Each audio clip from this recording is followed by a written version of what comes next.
Hello everyone, welcome to Yalini's Place. Last வீடியோவில் Hershey's வேர்ல்டிலேருந்து வெளிக்கிட்டு Washington டிசிக்கு போகிறேன்னு சொல்லியிருந்தேன். அதோட கண்டினியூவேஷனாக தான் இந்த வீடியோ இருக்க போகுது. இப்போ நாங்கள் ஹோட்டலுக்கு வந்துட்டோம். நாங்கள் ஹார்ட் ஆஃப் வாஷிங்டன் டிசியில் இருக்கிற JW மேரியட்டில் தான் புக் பண்ணியிருந்தாங்க. இந்த ஹோட்டலில் இருந்து மெயினான அட்ராக்ஷன்ஸ் எல்லாமே வாக்கிங் டிஸ்டன்ஸில் தான் இருக்குது.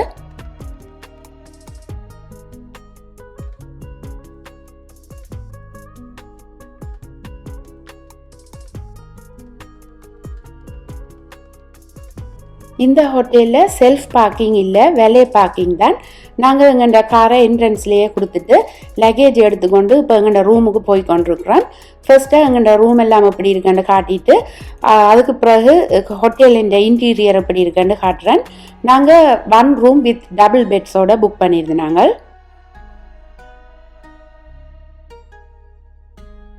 ரூமும் நல்ல க்ளீனாக 3 பேர் கம்ஃபர்டபுளாக ஸ்டே பண்ணுற அளவுக்கு ஓரளவுக்கு ஸ்பேஸோட நிறைய ஸ்டோரேஜோட தந்துருந்துச்சுன்னா. இந்த ரூமில் 2 டபுள் பெட்ஸ் எடுத்துருந்தாங்க. இதில் 3 பேர் ஸ்டே பண்ணுறேன்டா ஒரு காசும், 4 பேர் ஸ்டே பண்ண போகிறோம்டா எக்ஸ்ட்ராவாக கொஞ்சம் கூட காசும் சார்ஜ் பண்ணுவினோம்.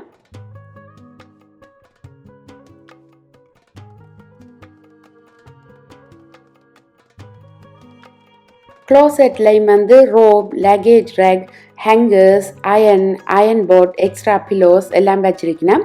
அதோட மினி காஃபி பாரும் இருக்குது.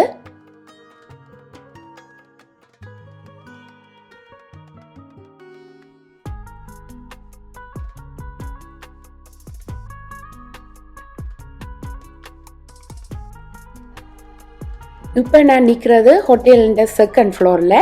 மெயின் ஃப்ளோரில் தான் செக்இன் செக் அவுட் எல்லாம் செய்கிறது. ஃபர்ஸ்ட்டாக நான் போகைக்கு அந்த இடத்தை எல்லாம் பார்த்துருப்பீங்க. நிறைய பேர் போய் கொண்டிருந்தாலுமே இந்த இடங்கள் எல்லாம் நல்ல குவாய்ட்டாக இருக்குது. எனக்கு இந்த ஹோட்டலுக்கு என்டர் பண்ணினோடனே ஐ கேச்சிங்காக இருந்தது. அவை டிசி தீமில் வச்சுருந்த ஆர்ட் ஒர்க்ஸ் தான். இது லொபின்ற பின்பக்கத்தில் ஒரு பெரிய ஆர்ட் ஒர்க் வச்சிருக்கணும். பார்க்குறதுக்கு வடிவாக இருந்துச்சு. அதே மாதிரி ஹோல்வே ரூமுக்குள்ளேயுமே சின்ன டிசி தீமில் இருக்கிற மாதிரி ஆர்ட் ஒர்க்ஸ் எல்லாம் வச்சுருந்துச்சுன்னா. நிறைய சின்ன சின்ன சீட்டிங் ஏரியாஸ் இருக்குது. சில இடத்துல டிவிஸோட வச்சிருக்கணும், சில இடத்துல இருந்து ஒர்க் பண்ணுற மாதிரி செட்டப் பண்ணி வச்சிருக்கணும்.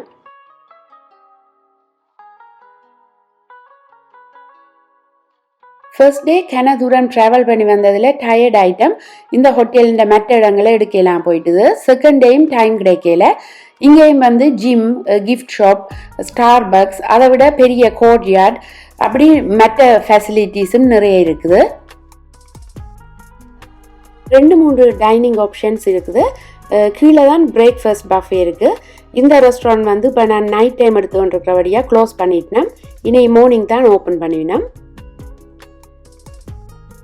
நாங்கள் நின்ற ரூமில் இருந்து பார்க்க தூரவாக வாஷிங்டன் மான்யூமெண்ட் தெரியுது. ஹோட்டலில் இருந்து ரோடை க்ராஸ் பண்ணின உடனே வேர்ல்ட் வார் 1 மெமோரியல் இருக்குது. இதில் இருந்து பார்க்கவும் தூரவாக தெரியுது. இந்த இடத்துல இருக்கிற இந்த பில்டிங்ஸ்கள் எல்லாமே மோஸ்ட்லி ஹோட்டல்ஸ் தான். நெக்ஸ்ட் டே மார்னிங் நாங்கள் ஹோட்டல்லே பிரேக்ஃபாஸ்ட் எல்லாம் முடிச்சுட்டு கொஞ்சம் ஏர்லியாகவே இறங்கிட்டோம்.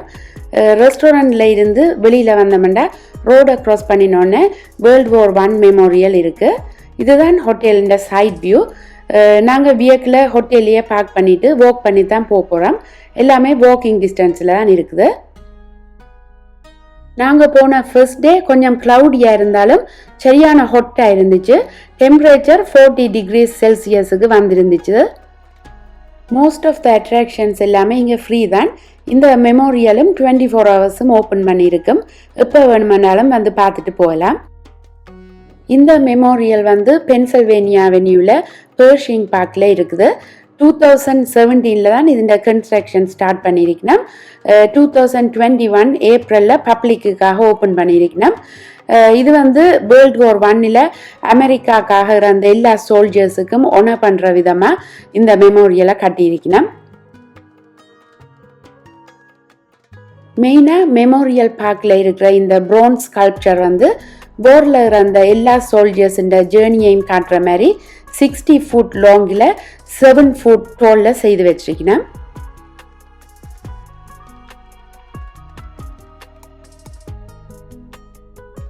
மெயினாக இந்த மெமோரியலில் ஜோன் ஜே பர்ஷிங்கிற ஸ்டாச்சு வச்சிருக்கணும். வேர்ல்டு வார் 1 அமெரிக்கன் ஆர்மியில் இவர் தான் சீஃப் கமாண்டராக இருந்திருக்கிறார்.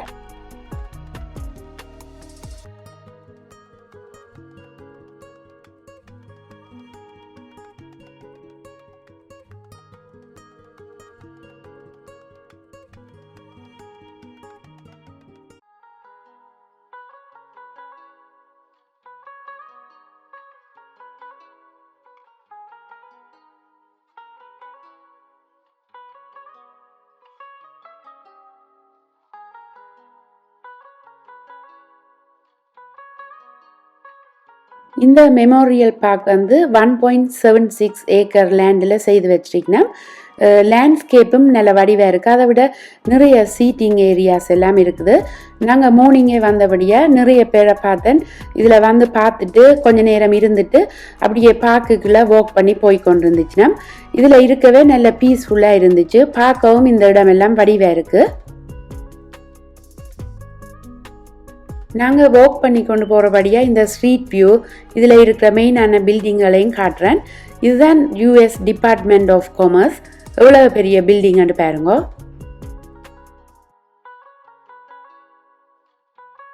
எல்லாருக்குமே தெரிஞ்சிருக்கும், இதுதான் வாஷிங்டன் மான்யூமெண்ட். அநேகமாக அமெரிக்கா கனடாவிலேருந்து வாஷிங்டன் டிசிக்கு வந்திருந்தா இதுக்கும் விசிட் பண்ணி பார்த்துருப்பினோம். நாங்களும் ஆல்ரெடி போயிருக்கிறோம், கிட்ட எல்லாம் போய் பார்த்துருக்குறோம். இந்த இடத்துலையும் வந்து நிறைய பேர் வாக் பண்ணி எக்ஸசைஸ் செய்து விளையாடி கொண்டிருக்கணும். இந்த மான்யூமெண்ட்டை வந்து கிட்ட இருந்து பார்க்குறத விட இப்படி தூரம் இருந்து பார்க்க தான் இன்னும் நல்ல வடிவாக இருக்கும்.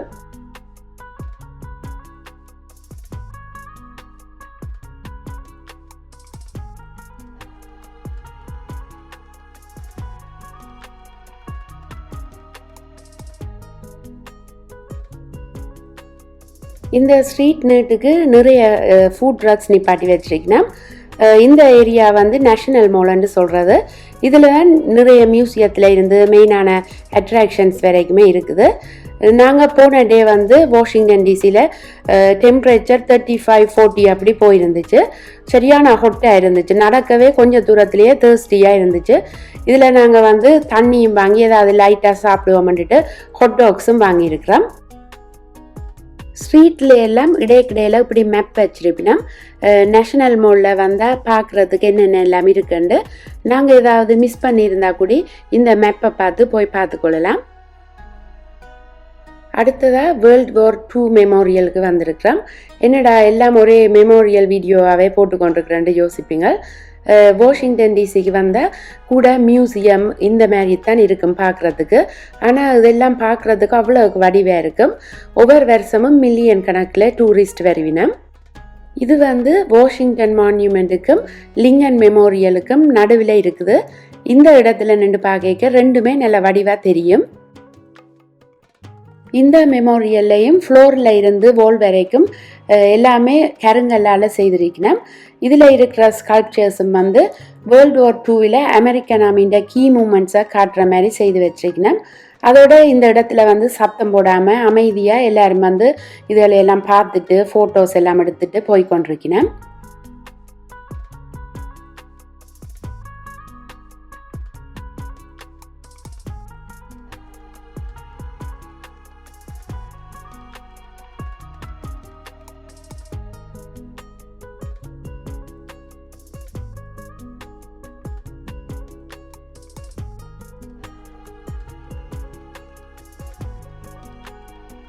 மெயினாக இங்கே இருக்கிற 2 பவிலியன்ஸும் வேர்ல்டு வார் 2 பெரிய சண்டை நடந்த அட்லாண்டிக் அண்ட் பசிபிக் வார் ஃப்ரண்டை ரெப்ரசன்ட் பண்ணுற மாதிரி கட்டி வச்சிருக்கேன்.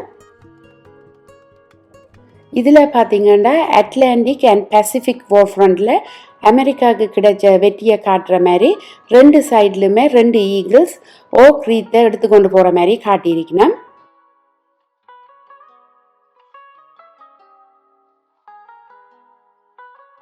அதோட தொடர்ந்து 56 பில்லர்ஸ் வச்சிருக்கணும். ஒவ்வொரு பில்லரும் வேர்ல்டு வார் 2 ஒர்க் பண்ண US ஸ்டேட் டெரிட்டரிஸை பிரதிபலிக்கிற மாதிரி கட்டியிருக்கணும். ஒவ்வொரு பில்லர்லையுமே ஓக்காலையும் வீட்டாலையும் செய்த ரீத் வச்சிருக்கணும். ஓக்கால செய்த ரீத் வந்து மிலிட்ரி அண்ட் இண்டஸ்ட்ரியல் ஸ்ட்ரென்த்தையும், வீட்டால் செய்த ரீத் வந்து அக்ரிகல்ச்சர் ப்ரொடக்ஷனையும் பிரதிபலிக்கிற மாதிரி வச்சிருக்கேன். வாஷிங்டன் டிசியில் ஒரு நாள்லேயே முக்கியமாக பார்க்க வேண்டிய 2-3 இடங்களை பார்த்துடலாம். ஆனால் ஒவ்வொரு இடத்துக்கும் கொஞ்சம் தூரம் வாக் பண்ண வேண்டி வரும். வாக்கிங் ஷூவை போட்டு கொண்டு வந்தால் கொஞ்சம் கம்ஃபர்டபுளாக இருக்கும்.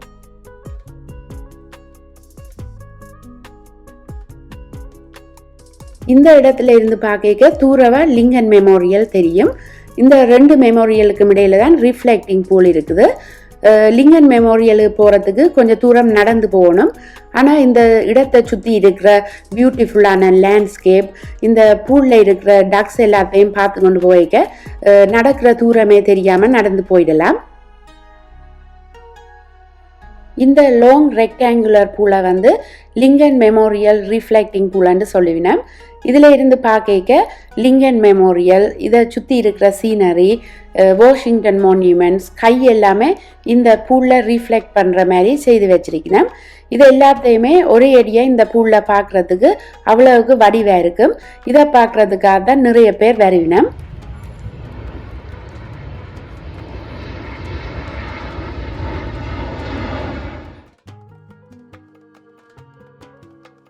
அமெரிக்காண்ட 16th பிரசிடெண்டாக இருந்தவர் தான் ஏப்ரஹாம் லிங்கன்.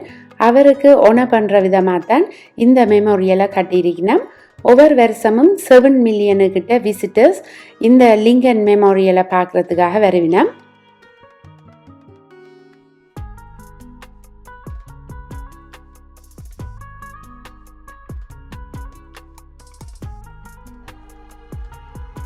உள்ளுக்கு சரியான க்ரௌடாக இருந்தபடியாக வடிவாக வீடியோ ஒன்றும் எடுக்க இல்லாமல் போயிட்டுது.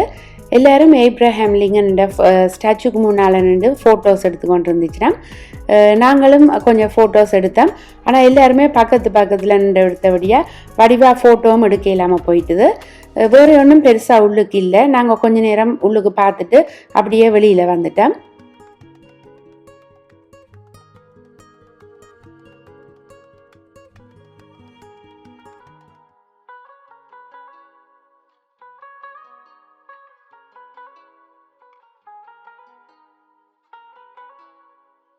உள்ளுக்கெல்லாம் பார்த்துட்டு வெளியில் வந்தால் 2 சைடுமே ஸ்டேஜ் மாதிரி கட்டி வச்சிருக்கணும். இதில் நின்று பார்க்க தூரவா தெரிகிற வாஷிங்டன் மான்யூமெண்ட், ரிஃப்ளெக்டிங் பூல், அதில் தெரிகிற வியூ, இந்த இடத்துல இருந்து பார்க்க இதை சுற்றி இருக்கிற மற்ற இடங்கள் எல்லாமே பார்க்குறதுக்கு நல்ல வடிவாக இருக்குது. லிங்கன் மெமோரியலுக்கு பக்கத்தில் இருக்கிற இந்த பார்க்கால வாக் பண்ணி போனால் ஒயிட் ஹவுஸுன்ற பின்பக்கத்தை போய் பார்க்கலாம். ஒரு ஷார்ட் கட் மாதிரி தான். இந்த பார்க்குமே பார்க்குறதுக்கு நல்ல வடிவாக இருக்கும். இதில் தான் வியட்நாம் வார் மெமோரியலும் இருக்குது. மியூசியம், ஆர்கிடெக்சர், ஹிஸ்டாரிக்கல் பிளேஸ் எல்லாம் பார்க்க விரும்புகிறவைக்கு நேஷனல் மாலுக்கு வந்தால் கட்டாயமாக பிடிக்கும். எங்களுக்கும் இப்படியான இடங்கள் எல்லாம் பார்க்குறதுக்கு விருப்பமானபடியாக தான் இடைக்கிடையில் இங்கே வாரினாங்க.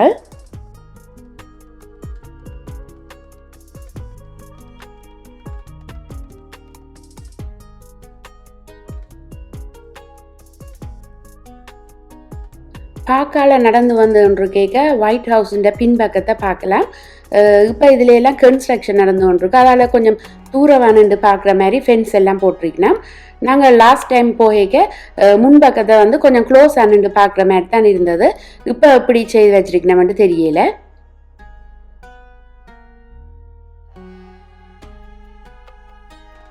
இன்றைக்கு சரியான ஹாட், நிறைய தூரம் வர நடந்துட்டோம். இதுக்கு மேலே இனி நடக்க இயலாது. நாங்கள் ஸ்டே பண்ணியிருந்த ஹோட்டலுக்கிட்ட வந்துட்டோம். குயிக்காக போய் ஒரு ரீஃப்ரெஷ் பண்ணி சாப்பிட்டுட்டு ஈவினிங் போல் எங்கேயாவது கொஞ்சம் ட்ரைவ் போகுமென்ட்டு பிளான் பண்ணியிருக்கிறோம். நாங்கள் காரை விடைக்கு ஒரு நம்பர் தெரிவினோம். அந்த நம்பரை கொடுத்தோம்னா எங்களுக்கு எப்போ கார் தேவைன்னு சொன்னால் அந்த டைமில் வெளியில் கொண்டு வந்து வச்சிருப்பினோம். நாங்கள் காரை எடுத்துக்கொண்டு போகலாம். இதோட இந்த வீடியோ முடிக்கிறேன். இந்த வீடியோ பிடிச்சிருந்தா லைக் பண்ணி, ஷேர் பண்ணி, சப்ஸ்கிரைப் பண்ணி விடுங்க. நெக்ஸ்ட் வீடியோவில் உங்களை மீட் பண்ணுறேன். தேங்க்யூ ஃபார் வாட்சிங்.